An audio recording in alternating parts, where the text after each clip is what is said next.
School কামায় আবার কেন? নানি দেওয়ার মহরম দেখতে? মেলা দেখতে। কবে সেটা? কবে? কালকে। মেলা তো কোন সেই 17 তারিখে 18 তারিখে হয়ে গিয়েছে। তুই আজকে আজকে কেন মহরম দেখতে গেছিলি? কালকে কেন? কালকে কালকে মহরম কোথায় হচ্ছিল? আমি টিউশন ক্লাসে গেছিলাম, আমার বড় মামা লেগে এসেছিল, নিয়ে গেছিলাম মেলাতে। একটা বন্ধু কিনেছে আর আইসক্রিম খেয়েছি আর ফুচকা খেয়েছি।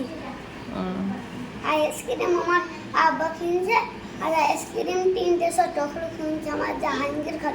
আর 2টো ফুচকা দেখতে এরকম মানে একদম ফুচকা দোকানে একদম ওইটাতে খেলাম 10 টাকা। সবাই খেলো, আমি আমার মা রেবি খেলা, সোন খেলা, আমার বুবু, তারপরে আমি খেলাম 10 টাকার। নিয়ে আমার খালু খুয়াইলো, ছোট খালু নিয়ে মধ্যে কথা হচ্ছে তার জন্য তুই স্কুল কামাই করলি তো এই আইসক্রিম খাওয়ার জন্য? তারপরে ঘুগনি খেলাম। তারপরে কি কি? ঘুগনি। ঘুগনি? ওটা ঘুগনি না, বলো ঘুগনি। তারপরে হাজুতে করে বিরিয়ানি খেলাম, পুষ্টি করে হাজুতে করে বিরিয়ানি না, বিরিয়ানি। বিরিয়ানি খেলাম হাজুতে করে। আচ্ছা বেশ, তাহলে বিরিয়ানি না বিরিয়ানি। হাজুতে করে খেয়েছিলাম। আর তারপরে 9 করে খেয়েছি।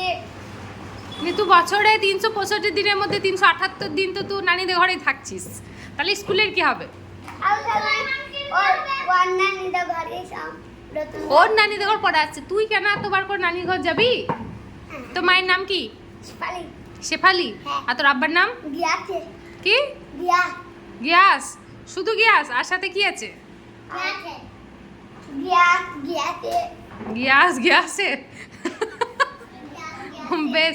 আর কামাই হবে? আর কামাই করবি? আবার কামাই করবি? কেন? আরো কথা বলবো না, আবার আর কামাই করবি স্কুল?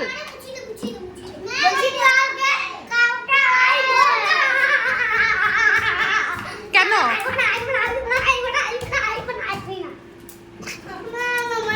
এই বদমাসটাকে সামলাতে উফ।